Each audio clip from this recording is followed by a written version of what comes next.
Bonjour et bienvenue à cette quatrième partie sur les signes pointant à la porte de l'Apocalypse. Cette vidéo va être la parole prêchée uniquement. Dieu m'a mis à cœur de commenter sur le chapitre 24 du livre de Matthieu parce que beaucoup de gens sont confus comme je l'étais jusqu'à récemment. Ce passage démontre clairement que l'Église ne passera pas à travers les tribulations. Avant de débuter le chapitre, il est important de savoir qu'il y a différentes dispensations. Hébreux 1, 1 et 2. Dieu qui autrefois, à diverses reprises et en diverses manières, a parlé à nos pères par les prophètes, nous a, en ces derniers jours, parlé par son Fils. Nous sommes en ce moment dans la dispensation de la grâce qui se trouve dans le Nouveau Testament. La dispensation de la loi est quant à elle dans l'Ancien Testament. La loi avait été donnée par Moïse. Luc 16, 16. La loi et les prophètes ont duré jusqu'à Jean. Depuis ce temps-là, le royaume de Dieu est prêché et chacun s'y presse. Une personne est maintenant sauvée à cause de Jésus et du sacrifice qu'il a fait pour nous. Éphésiens 2, 8 et 9. Car par grâce vous êtes sauvés par le moyen de la foi, et cela ne vient pas de vous, c'est le don de Dieu, non par les œuvres, afin que personne ne se vante. La dispensation de la grâce est une période différente de celle de la loi. Galates 3, 23. Mais avant que la foi vienne, nous étions gardés sous la loi, enfermés jusqu'à la foi qui devait être révélée plus tard. La loi a été donnée aux Juifs d'Israël. Dans Matthieu 15, 24, Jésus dit qu'il a été envoyé qu'aux moutons perdus de la maison d'Israël. C'est à partir de l'apôtre Paul que la bonne nouvelle a été annoncée. 1 Corinthiens 15, 1 à 4. De plus, frères, je vous déclare l'évangile que je vous ai prêché, que vous avez aussi reçu, dans lequel vous vous tenez ferme, par lequel aussi vous êtes sauvés, si vous gardez en mémoire ce que je vous ai prêché, sans quoi vous auriez cru en vain. Car je vous ai transmis, avant tout ce que j'avais aussi reçu, comment Christ est mort pour nos péchés, selon les Écritures, et qu'il a été enseveli, et qu'il est ressuscité le troisième jour, selon les Écritures. L'auteur Paul, dans Romains 15, 8, dit « Or, je dis que Jésus-Christ a été ministre de la circoncision pour montrer la vérité de Dieu, pour confirmer les promesses faites au Père. » Et plus loin, verset 16, que je dois être le ministre de Jésus-Christ auprès des gentils, administrant l'évangile de Dieu, afin que l'offrande des gentils puisse être acceptable, étant sanctifiée par l'Esprit Saint. Les gentils sont les non-juifs. Nous sommes en quelque sorte sous le ministère de l'apôtre Paul. Maintenant que l'explication a été donnée sur les deux dispensations, lisons Matthieu 24, 1 à 3. Et Jésus sortait et s'en alla du temple, et ses disciples vinrent à lui pour lui montrer les bâtiments du temple. Et Jésus leur dit, « Ne voyez-vous pas toutes ces choses? En vérité, je vous dis, il ne restera pas ici une pierre sur une autre qui ne sera renversée. » Et comme il s'asseyait sur le mont des Oliviers, les disciples vinrent à lui à part, disant, « Dis-nous quand ces choses arriveront, et quand sera le signe de ta venue et la fin du monde. » Jésus révélait 7 mystères à Paul, et un de ceux-là était l'enlèvement d'Église. 1 Thessaloniciens 4, 16 à 18. Car le Seigneur lui-même descendra du ciel avec un cri, avec la voix de l'archange et avec la trompette de Dieu. Et les morts en Christ ressusciteront les premiers, puis nous qui sommes vivants et qui demeurons, nous serons enlevés avec eux dans les nuages à la rencontre du Seigneur dans les airs, et ainsi nous serons toujours avec le Seigneur. C'est pourquoi consolez-vous les uns les autres par ces paroles. Les disciples n'avaient pas en tête l'enlèvement lorsqu'ils ont posé la question sur l'avènement, c'est-à-dire son retour et la fin du monde, parce qu'ils n'étaient pas au courant du ministère de l'enlèvement donné à Paul après la mort de Jésus. Il est crucial de savoir qu'il y a eu 69 semaines qui ont été accomplies sur les 70 prophétisées par le prophète Daniel. Une semaine équivaut à 7 ans. Si l'Église n'était pas présente lors des 69 premières semaines, parce que le jugement concernait Israël, pourquoi serait-elle pour la dernière du temps de Jacob pendant l'Apocalypse? Daniel 9, 24.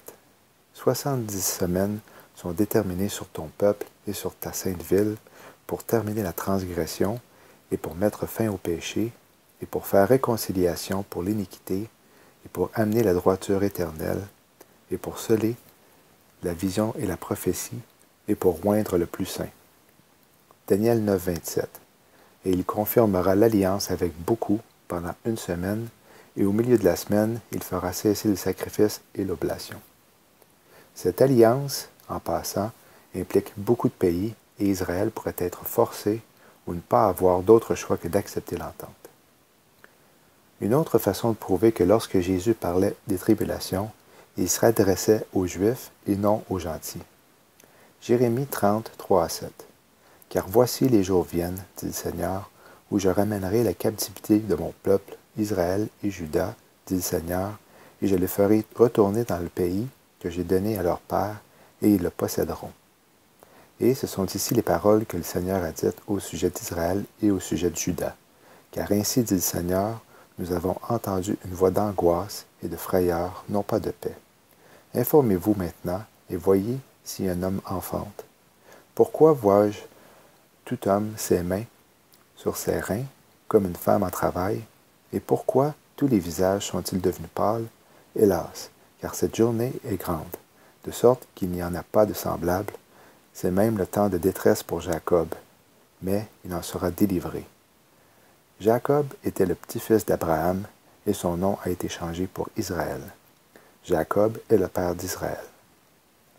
Une autre raison pourquoi l'Église ne fera pas partie des tribulations est que dans 2 Thessaloniciens 2, 1 à 3, dans la Bible King James française, on peut lire « Or nous vous supplions, frères, par la venue de notre Seigneur Jésus-Christ, par notre rassemblement auprès de lui, que vous ne soyez pas vite ébranlés dans vos pensées ou troublés, ni par quelque esprit, ni par quelque parole, ni par quelque lettre, qu'on dirait venir de nous, comme si le jour de Christ était proche. Que nul homme ne vous trompe en aucune manière, car ce jour-là ne viendra pas que l'apostasie ne soit arrivée d'abord, et que l'homme de péché soit révélé, le fils de perdition. Le mot apostasie, dans la langue originale grecque et les 7 premières traductions bibliques du début de l'Église, était plutôt départ. La majorité des traductions utilisent le mot apostasie pour signifier départ de la foi au lieu de notre départ physique. Nous ne serons donc pas présents lorsque l'Antéchrist va confirmer l'alliance de 7 ans avec beaucoup, et Paul le répète plus tard dans le chapitre. 2 Thessaloniciens 2, 7 et 8. Car le mystère de l'iniquité agit déjà, il faut seulement que celui qui le retient encore ait disparu. Et alors paraîtra l'impie que le Seigneur Jésus détruira par le souffle de sa bouche et qu'il anéantira par l'éclat de son avènement. Le jour du jugement ne débutera pas nécessairement tout de suite, après que le sel et la lumière que nous sommes, comme Jésus l'a mentionné dans l'évangile de Matthieu 5, versets 13 et 14, ne sera plus de ce monde. C'est alors que le bien va se décomposer à cause du manque de sel, qui est un préservatif, et que l'obscurité va amplifier, parce que la lumière qui est en nous va disparaître lors de notre départ, l'Église, ou Ecclésia, qui signifie ceux qui sont appelés hors d'eux. Un autre livre dans la Bible, écrit par Paul, qui affirme clairement que nous allons échapper aux tribulations, est celui aux Romains, chapitre 5, verset 9. À plus forte raison, donc, maintenant que nous sommes justifiés par son sang, serons-nous sauvés par lui de la colère, faisant référence à l'Apocalypse. Ou encore Éphésiens 5, 6, que personne ne vous séduise par de vains discours, car c'est à cause de ces choses que la colère de Dieu vient sur les fils de la rébellion. 2 Pierre 2, 9, le Seigneur s'est délivré de l'épreuve les hommes pieux et réservé les injustes pour être punis au jour du jugement. Le mot épreuve en grec signifie la même expression que la colère associée à l'Apocalypse. Apocalypse 3, 10. Parce que tu as gardé la parole de la persévérance en moi, je te garderai aussi à l'heure de la tentation qui va venir sur le monde entier pour éprouver les habitants de la terre. Le mot garderai, ek, en grec, veut dire hors d'eux. L'Église ou Ecclésia, qui signifie ceux qui sont appelés hors d'eux.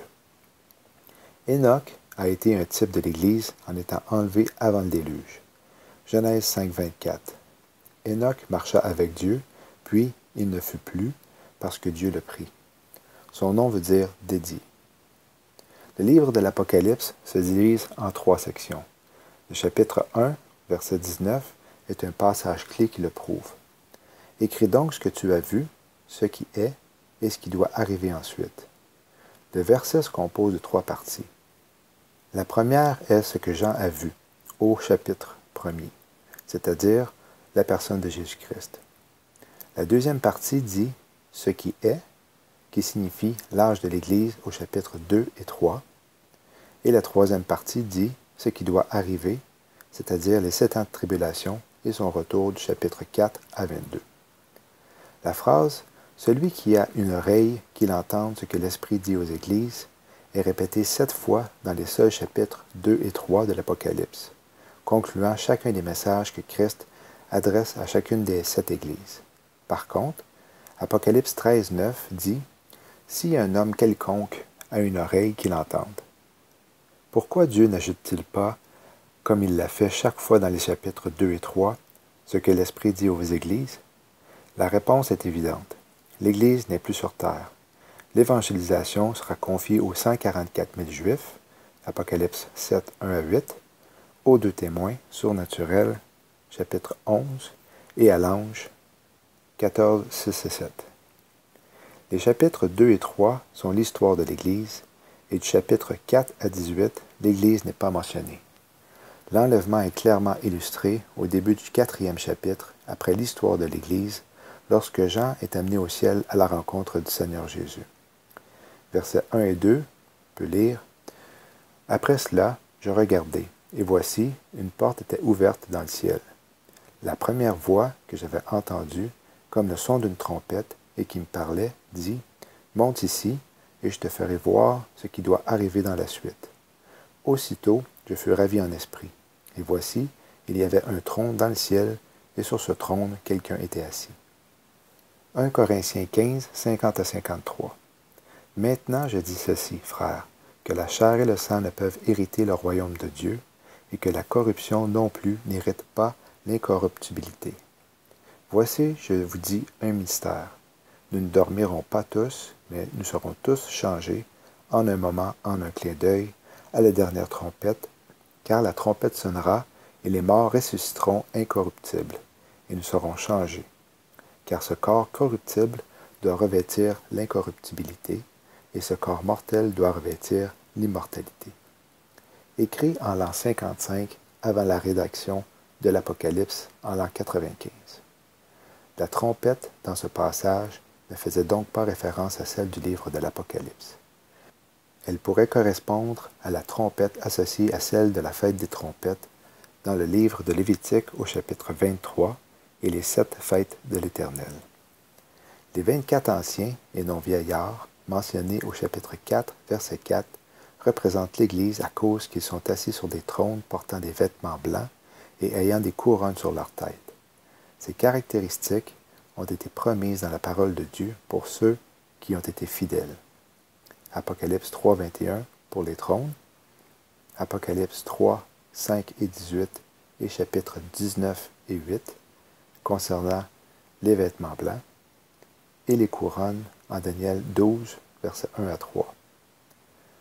Selon la tradition juive, après la cérémonie de mariage, le fiancé amène sa fiancée à la maison de son père dans la suite des nouveaux mariés pour la consommation du mariage pendant une période de 7 jours. Ensuite, le marié sort accompagné de sa femme et la présente à la communauté. Apocalypse 19, 11 à 16.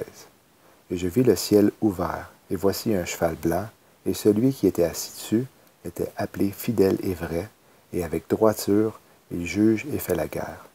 Ses yeux étaient comme une flamme de feu, et sur sa tête il y avait beaucoup de couronnes, et il avait un nom écrit que nul homme ne connaissait que lui-même. Et il était vêtu d'un vêtement trempé dans le sang, et son nom s'appelle la parole de Dieu. Et les armées qui étaient dans le ciel le suivaient sur des chevaux blancs, vêtus de fin lin blanc et net. Et de sa bouche sort une épée aiguë avec laquelle il allait frapper les nations, et il les gouvernera avec un bâton de fer, et il piétine la cuve du vin de l'ardeur et de la colère du Dieu Tout-Puissant. Et il a sur son vêtement et sur sa cuisse un nom écrit, roi des rois et seigneur des seigneurs. Revenons à Matthieu 24, versets 4 à 8.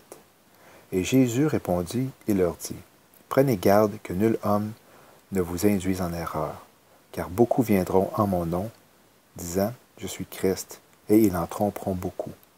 Vous entendrez parler de guerre et de bruit de guerre, veillez à ne pas vous troubler, car toutes ces choses doivent arriver, mais ce ne sera pas encore la fin, car il s'élèvera nation contre nation et royaume contre royaume, et il y aura des famines, des épidémies et des tremblements de terre en divers lieux. Tout cela est le commencement de douleur. Verset 13. Mais celui qui endurera jusqu'à la fin, celui-là sera sauvé. Ce verset va à l'encontre de la bonne nouvelle et d'être sauvé par grâce sans les œuvres. Nous sommes sauvés pour l'éternité, nous sommes justifiés, scellés, pardonnés de tous nos péchés. Ce verset fait référence à l'Apocalypse, qui sera une dispensation selon les œuvres. Verset 14. Et cet évangile du royaume sera prêché dans le monde entier, comme témoignage à toutes les nations, et alors viendra la fin. Jésus prêchait le royaume du ciel et non Paul. Dans l'évangile de Matthieu, Marc, Luc et Jean, Jésus parlait du royaume de Dieu et non le salut par grâce. Il s'adressait donc aux Juifs et non aux gentils. Galates 1, versets 6 à 9. Je suis stupéfait que vous soyez si rapidement éloignés de celui qui vous a appelé en la grâce de Christ pour passer à un autre évangile, qui n'en est pas un autre, mais il y en a certains qui vous troublent et qui veulent pervertir l'évangile de Christ. Mais si nous, ou un ange du ciel, vous prêche un autre évangile que celui que nous vous avons prêché, qu'il soit maudit. Comme nous l'avons déjà dit, ainsi maintenant je le dis à nouveau, si un homme vous prêche un autre évangile que celui que vous avez reçu, qu'il soit maudit. Autrement dit, si quelqu'un prêche différemment que de mettre sa foi en Jésus-Christ pour être sauvé avant l'Apocalypse, qu'il soit maudit et condamné à aller en enfer. Par contre, pendant les tribulations, un ange prêchera l'évangile éternel, qui est un évangile basé sur la crainte de Dieu, donc différent de celui du salut par grâce. Apocalypse 14, 6 et 7. Et je vis un autre ange qui volait au milieu du ciel, ayant l'évangile éternel à prêcher à ceux qui demeurent sur la terre et à toute nation et tribu et langue et peuple, disant d'une voix forte, craignez Dieu et donnez-lui gloire, car l'heure de son jugement est venue, et adorez celui qui a fait le ciel, la terre, la mer et les fontaines des eaux. Matthieu 24, 15 et 16. Quand donc vous verrez l'abomination de la désolation qui est annoncée par Daniel le prophète, établi dans le lieu saint, que celui qui lit comprenne, alors que ceux qui sont en Judée s'enfuient dans les montagnes. Le troisième temple sera construit et opérationnel pour que l'abomination de la désolation profane comme mentionné. Matthieu 24, 16. Mais priez que votre fuite ne soit pas en hiver ni le jour du sabbat.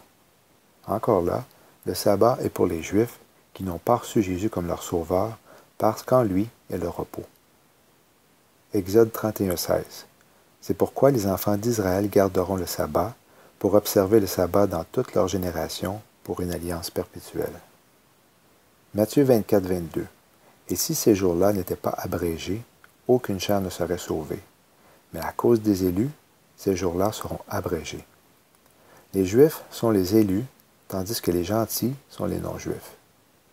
Matthieu 24, 23. Alors si un homme vous dit, voici, ici est Christ, ou il est là, ne le croyez pas. Les Juifs qui n'ont pas reçu Jésus comme leur Messie en attendent toujours un. Matthieu 24, 24.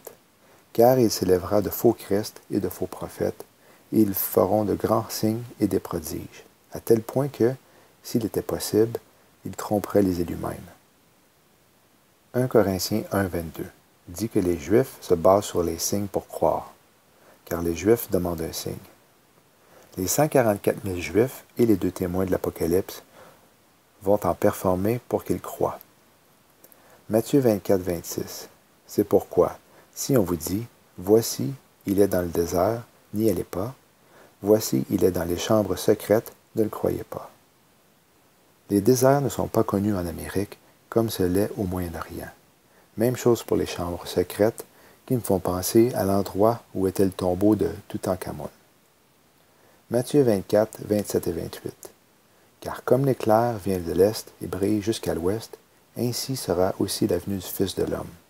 Car où que soit la carcasse, là s'assembleront les aigles. Jésus leur dit que son retour se fera à la fin de l'Apocalypse, pendant la bataille d'Armageddon. Apocalypse 19, 17 à 21. Et je vis un ange se tenant dans le soleil, et il cria d'une voix forte, disant à tous les volatiles qui volaient au milieu du ciel, « Venez et assemblez-vous pour le souper du grand Dieu, afin que vous mangiez la chair des rois, la chair des capitaines, la chair des hommes puissants, la chair des chevaux et de ceux qui sont assis dessus, et la chair de tous les hommes libres et esclaves, petits et grands. Et je vis la bête et les rois de la terre et leur armée assemblés pour faire la guerre à celui qui était assis sur le cheval et à son armée. Et la bête fut prise, et avec elle le faux prophète, qui avait fait des miracles devant elle, par lesquels il avait trompé ceux qui avaient reçu la marque de la bête et ceux qui avaient adoré son image.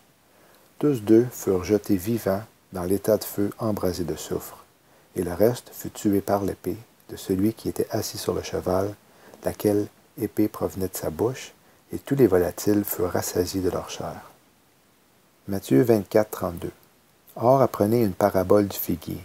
Quand son rameau est encore tendre et qu'il pousse des feuilles, vous savez que l'été est proche. Le figuier représente Israël dans la Bible. Matthieu 24, 33 et 34. Vous aussi de même, quand vous verrez toutes ces choses, sachez que cela est proche, même à la porte. En vérité, je vous dis, cette génération ne passera pas que toutes ces choses ne soient arrivées. Psaume 90, 10 dit qu'une génération est de 70 à 80 ans. Les jours de nos années sont de 70 ans, et, s'il y a vigueur, ils sont de 90 ans.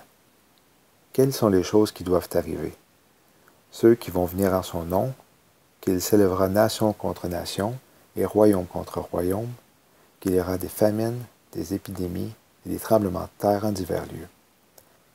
Jésus dit que tout cela est le commencement de douleur, faisant référence à des contractions d'une femme enceinte. Nous devons admettre que ces choses sont certainement débutées. Alors si Israël est redevenu une nation en 1948, et il y a eu 68 ans d'écoulés jusqu'à ce jour, sans compter les 7 ans de tribulation qui y sont comprises. Nous sommes littéralement dans le cadre de la porte de l'Apocalypse, parce que la génération ne passera pas que toutes ces choses ne soient arrivées. Matthieu 24, 37 à 39. Mais comme il en était au jour de Noé, ainsi sera aussi la venue du Fils de l'homme.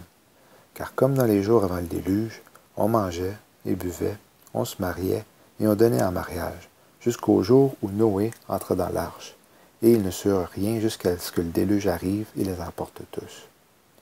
Le déluge était d'un jugement de Dieu, tout comme l'Apocalypse, où des millions de personnes vont périr. Encore là, cette portion des Écritures n'est pas en rapport avec l'enlèvement. Matthieu 24, 40 et 41. Alors 2 hommes seront dans un champ. L'un sera pris et l'autre laissé. 2 femmes seront occupées à moudre au moulin. L'une sera prise et l'autre laissée.